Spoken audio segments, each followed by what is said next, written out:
فيلمنا النهاردة بيبدأ في منغوليا سنة 2009، وبنشوف وقتها فريق قوات خاصة من كوريا الشمالية وهم رايحين يأدوا مهمة خطيرة هناك. بس الأمور مش بتمشي كويس خالص، وفجأة بيلاقوا نفسهم محاصرين وسط ضرب نار جاي من كل الجهات ومش عارفين يروحوا فين ولا يعملوا إيه. فبيتصل رئيس سون بيها بسرعة وبيقول لها هربي من عندك دلوقتي حالا، ولو أي حد دخل عندك اعتبريه عدو مهما كان وما تثقيش في أي حد أبدا. المهم بيعدي 10 سنين بحالهم على القصة الحزينة دي، وبنروح دلوقتي على سول في كوريا الجنوبية علشان نشوف ست مجتهدة واقفة تجهز لأكل عيشها، وبمجرد ما بتفتح المحل بتلاقي الناس واقفين طوابير قدامها، وبتخلص بيع الشغل كله في 5 دقايق، وبتقفل بعدها المحل علشان ترجع على بيتها بعد ما خلصت شغلها كده النهاردة. لو عندنا في البلد دي كانت اتهبدت عين نزلت لها اللوز في ساعتها. المهم أثناء ما هي راجعة في الطريق بتلاقي حاجة نازلة عليها تخفيض جامد جدا وبتتباع ب$3 بس، فبتروح تشتري من الصفقة الجامدة جدا دي حتى لو مش محتاجة.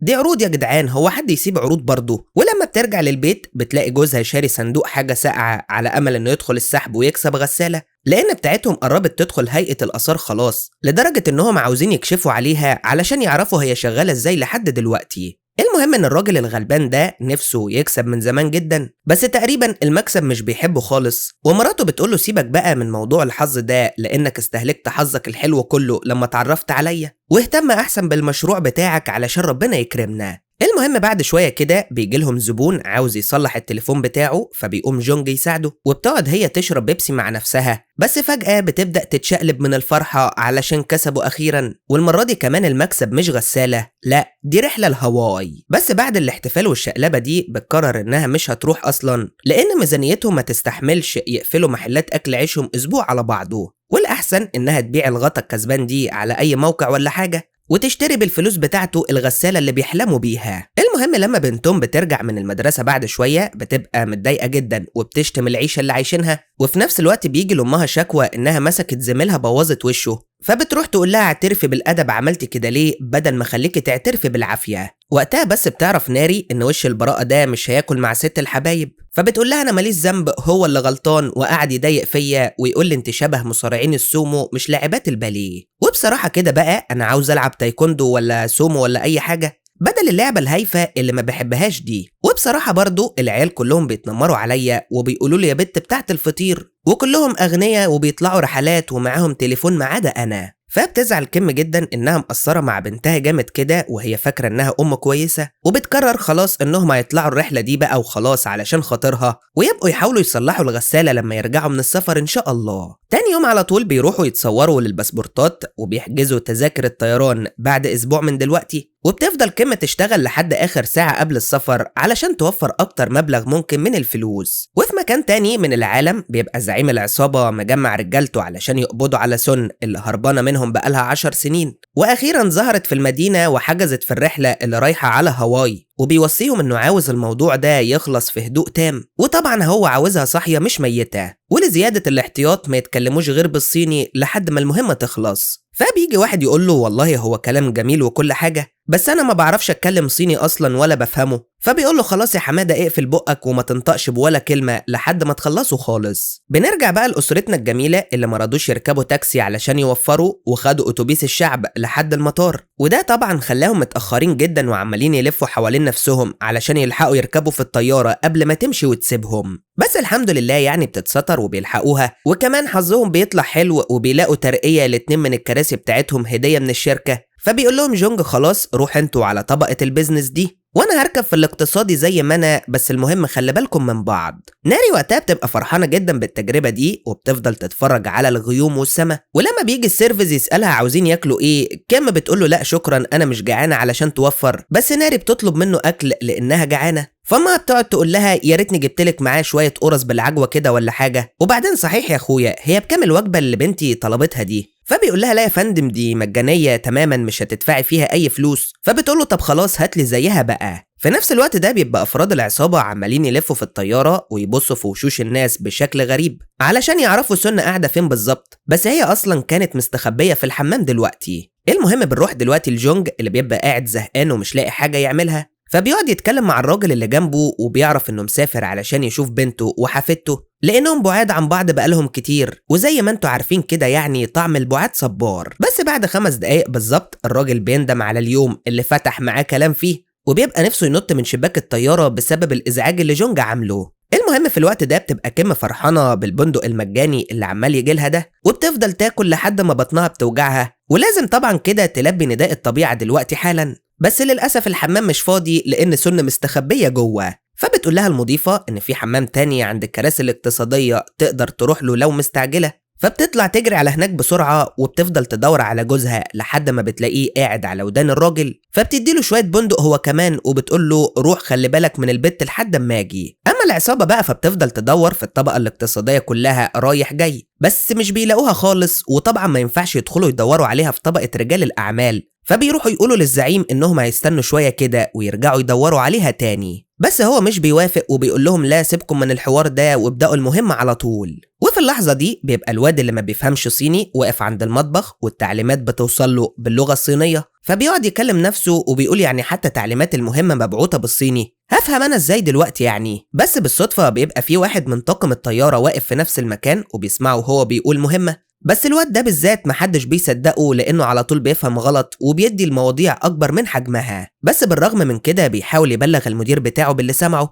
وهيبقى عمل اللي عليه وخلاص. بس هي بتفضل تزعق وبتقول له مش وقت كلام دلوقتي خالص، احنا بنواجه مطبات جوية عنيفة، ولو عاوز تحافظ على اكل عيشك يبقى التزم الصمت التام لحد ما الرحله الزرقاء دي تخلص على خير. بس سبحان الله مفيش كام دقيقه والجماعه بتوع العصابه بيقوموا يرفعوا السلاح وبيعلنوا عمليه الخطف، وبيكدسوا الناس كلهم في حته واحده علشان يبقوا متحكمين فيهم كويس، وطبعا بيسيطروا على طبقه البيزنس كلها كمان. وكل المدعكه دي بتبقى حاصله والناس عماله تصوت وخاربين الدنيا، وكيم في عالم موازي قاعده في الحمام بتطلع روح الميك اب ارتست اللي جواها. المهم لما خبر اختطاف الطياره ده بيوصل للمسؤولين بيفتحوا تحقيق عاجل في الموضوع، لان الطياره بدات تغير مسارها، وده معناه ان الطاقم كله تحت تهديد قوي جدا. بس سانكس جد لينا عميل مميز على الطياره واكيد هيبلغنا باخر المستجدات، فبيفضلوا يبعتوا رسائل للعميل ويرنوا على العميل بس مفيش فايده خالص. فبنسيبهم دلوقتي وبنرجع للطياره مره تانية وبنشوف زعيم العصابه وهو عمال يدقق في اشكال كل الناس لحد ما بيلاقي واحده لابسه كاب وكمامه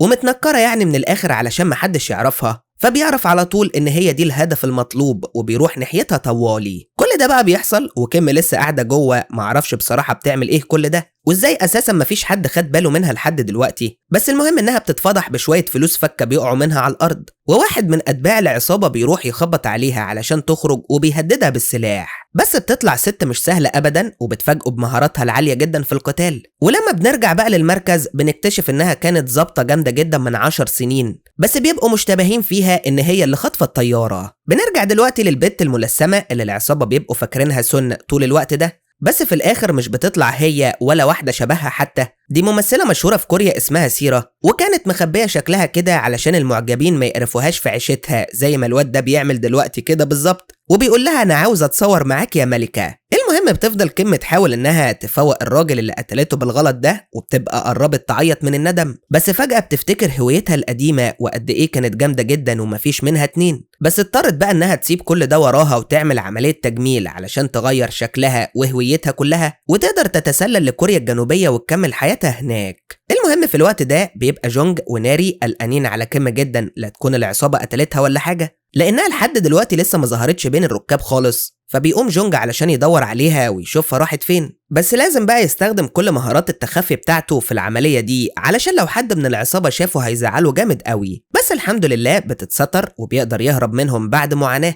وفي الاخر اصلا مش بيلاقيها في الحمام وما بيبقاش عارف هي راحت فين، فبيروح ينزل لقبو الطياره معرفش ليه الصراحه، بس شكله كده عاوز يوصل لغرفة التحكم الرئيسية. على الناحية التانية بيبقى الواد الغلبان ده متثبت لحد ما يجيب القايمة اللي فيها أسماء المسافرين كلهم، بس هو أصلا ما يعرفش مكانها وخايف يقول، ده غير كيم اللي بتبقى متشعبطة في السقف لحد ما يخرجوا، بس هو بيفضل يبص عليها لحد ما بيكتشف أمرها، فبتقول ما بدهاش بقى وبتنزل فوق دماغ رجل العصابة تجيب أجله، وبتمسك بعدها بونج تهزقه علشان غبي وعمال يبص عليها كل شوية كأنها شبه الإكس بتاعته. ولما بتسأله في كام واحد بره علشان تشوف هتتعامل معاهم إزاي، بيقول لها هم مش كتير يعني حوالي 7 أو 8 أو 25 يعني ما يطلعوش بره كده. وبالرغم من انه غبي ولا يعتمد عليه بجنيه وربع، بس بيبقى باكس برضه ومخبي قائمة الركاب معاه، وكان كل ده اساسا بيشتغل الراجل. فبتاخدها منه وبتحرقها على طول وبتقول انا قررت انقذ الطياره دي. واول خطوه في انقاذ الطياره انها بتروح تلبس لبس المضيفه علشان محدش يشك فيها.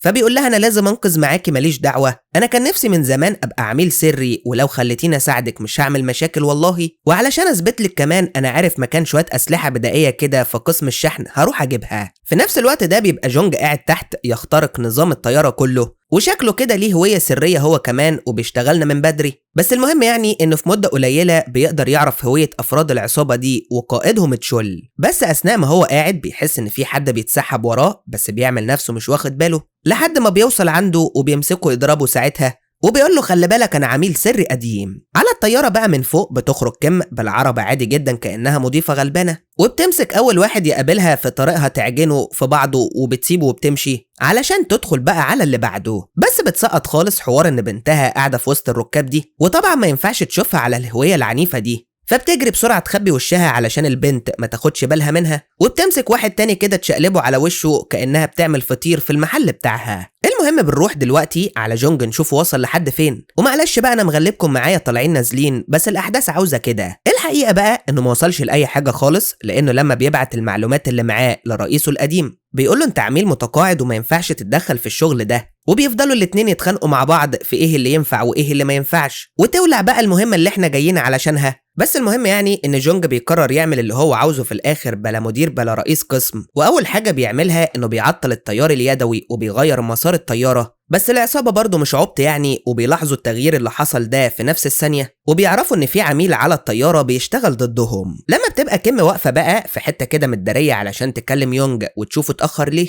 بتتفاجئ بواحد من العصابه جاي يمسكها من رقبتها وبيقول لها انا كنت عارف كده كده انك هتخرجي من الجحر بتاعك مهما قعدتي جوه، وبصراحه انا جاي النهارده يا قاتل يا مقتول. فبتقول له لا يبقى مقتول ان شاء الله، تعالى بقى ما اوريك كيف تعجن البيتزا، وبتمسكه ترنه العلقه المحترمه لحد ما بيسف اسنانه. بس فجاه بتلاقي تشل في وشها بيقول لها ازيك يا سنة عامله ايه، كنت فاكره اني مش هعرف الاقيك يعني بعد ما غيرت شكلك. بس هي مش بتلحق ترد عليه لانهم قفشوا جوزها تحت وطلعوا بيه على فوق، بس برضه ما كانتش عاوزه تكشف نفسها قدامه. وهو اول ما بيلاقيها واقفه معاهم كده بيقعد يعتذر كتير جدا من غير ما يفهم ايه اللي بيحصل حتى. بس تشول بيفضحه وبيقول له انه عميل في وكالة الاستخبارات الوطنية، واكيد طبعا اختارت تتجوز ده بالذات علشان تتحمى فيه. وبيمسكوهم يربطوهم هما الاتنين وبيطلعوا بيهم على بره علشان يعرفوا كل الركاب مصير الخاين والعميل بيبقى ايه. وطبعا اول ما بنتهم بتشوفهم كده بتقعد تعيط من الخوف. فبيجي تشول يقول لها انت بتعيطي ليه وجايه مع مين بالظبط؟ فبتقول له جايه مع امي اللي قاعده في الكرسي اللي ورايا دي، وبتقوم تصوت في وش سيرة علشان بتنكر انها بنتها في وسط الناس دي كلها، وده بيجرحها جدا. ومن غير ما حد ياخد باله كده بتقول لها ساعديني ارجوكي هيموتوني، فبتضطر تقول انها بنتها وخلاص بقى علشان يسيبوها في حالها وتبقى تحل المشكله اللي اتورطت فيها مع المخرج دي بعدين. المهم بنروح بقى لجونج وكيم اللي بيبقوا مربوطين زي اكياس البطاطا، وجونج وقتها بيقعد يفتكر اول مره شافها فيها لما كان متنكر في زي متشرد وجم جماعه مفتريين ضربوه. هي جت وقتها تدافع عنه وادت له كمان سيخ كفته هديه علشان هو غلبان، ومن ساعتها عرف انها ست طيبه جدا وهي دي اللي لازم يكمل معاها حياته. وتاني يوم على طول راح قدم استقالته من وكاله الاستخبارات علشان يظهر قدامها بشكل كويس، يعني تقدروا تقولوا كده انه حب من اول سيخ. فبتقعد تعيط وبتقول له يعني انت كنت عارف من الاول خالص ان سن وما فرقش معاك؟ فبيقول لها هيفرق معايا في ايه يعني، ان شاء الله تكوني امنا الغوله، انا بحبك وخلاص ومش مهتم الماضي بتاعك ده كان عامل ازاي. بس من امتى يعني وانتي حساسه كده؟ ده انا كنت مفكر ان عندك انسداد في القنوات الدمعيه ولا حاجه. المهم بقى في الوقت اللي هم قاعدين يعيطوا فيه على اللبن المسكوب بتبقى العصابه واقعه في بعض بره، وفي واحد بيتمرد على تشول وبيقول له انا هرجع بسن علشان اسلمها واقبض المكافاه، وانت بقى خد باقي الطياره وانزلوا استكشفوا المحيط. فبيقول له بس دي طياره مدنيه وانت كده هتموت ناس كتير جدا ملهاش ذنب، احنا مش عاوزين غير شخص واحد بس. فبيقول له عادي يعني، ما ياما مدنيين بيموتوا في الحروب ويمكن اكتر من الجنود كمان، وانا بصراحه كده مش فارق معايا حاجه غير الفلوس. وبيروح يجبر الطيار انه يهبط بسرعه عاليه جدا بعد ما بيربط تشول وبيرميه جنب جونج وكيم. الدنيا دواره بصحيح يا ولاد والله، وزي ما تربط هتتربط. المهم انه بسبب سرعة الهبوط العالية دي الناس بتتكدس فوق بعض زي الكتاكيت، ودي طبعا فرصة مناسبة جدا لكيم انها تسأل تشول عن سبب بحثه عنها بعد السنين دي كلها. فبيقول لها ابدا والله يا اختي، اصل ابوكي يبشبش الطوبة اللي تحت راسه كان عامل مشروع نووي كده على القد، بس للاسف المشروع ده اتسرق فالحكومة بعتتنا دور عليكي لانك الوحيده اللي قادره توقفي الكارثه اللي هتحصل دي، لان ابوكي حط كل اذونات الايقاف والتشغيل ببصمه عينك. بس دلوقتي رجالتي اتمردوا عليا وما تمرش فيهم كباب الحله اللي كنت بعمله لهم، وعاوزين ياخدوكي علشان هتتباعي غاليه. فبيتجنن جونج وبيفضل يزعق له وبيقول له هتبيعوا مراتي ازاي يعني؟ هو مش سوق عكاظ اتلغى من زمان ولا ايه؟ طب يبقى حد يجرب كده انه يقرب منها بس وشوف انا هعمل فيه ايه. فبتقول له خلاص يا بيبي صادق والله، بس انا وداني نزفت من صوتك ده، اسكت شويه. المهم لما الطياره بتتقلب على الجنب التاني بيتدحرجوا معاها زي انابيب البوتاجاز. بس اخيرا يعني بيظهر بونج مره تانيه وبيقول لهم احنا لازم ننقذ الطياره. كفاره يا راجل، انا نسيت اصلا انك موجود معانا. المهم انهم بينزلوا على القبو مره تانيه علشان جونج يشوف شغله. وبعد ما بيفصل الكهرباء عن الطياره بتطلع كيم مع تشول علشان يعلموا افراد العصابه اللي ما عرفوش يتعلموه في المدارس، وكل بقى اللي بيعرف يضرب من الركاب بينضم لفريقنا لحد ما بيعلموا عليهم بالجامد قوي وبيعلموهم الادب حرفيا. ناري بقى كانت واقفه تشجع وتقول لكل الناس ان الولايه دي امي والله، والمفروض ان كده الطيبين يعني انتصروا على الاشرار وتم انقاذ الطياره وخلاص كده. بس الحقيقه ان لسه في شويه اكشن تاني، لأن الراجل العجوز ده بيطلع هو زعيم المتمردين وبيهدد كيم إنها لو ما راحتش معاه دلوقتي هيقتل لها بنتها. فبتقوله خلاص سيبها في حالها وأنا هروح معاك مكان ما أنت عاوز. وساعتها بيتجنن جونج وبيطلع صاعق الكهرباء اللي بونج اداهوله علشان يوقف الراجل ده عند حده، بس للأسف الجهاز بيطلع بايظ. والراجل كمان عديم الأخلاق ده لما بيلاقي الموضوع كده بيضربه بالنار قدام بنته الصغيرة، فبتضطر تاخد الباراشوت وتروح معاه قبل ما يأذي حد تاني. بس أول ما بيوصلوا عند الباب بنتها بترميلها الدب اللي كانت مديهولها زي ما اتفقوا، فبترميه على بره بسرعة وبتزقه وراه،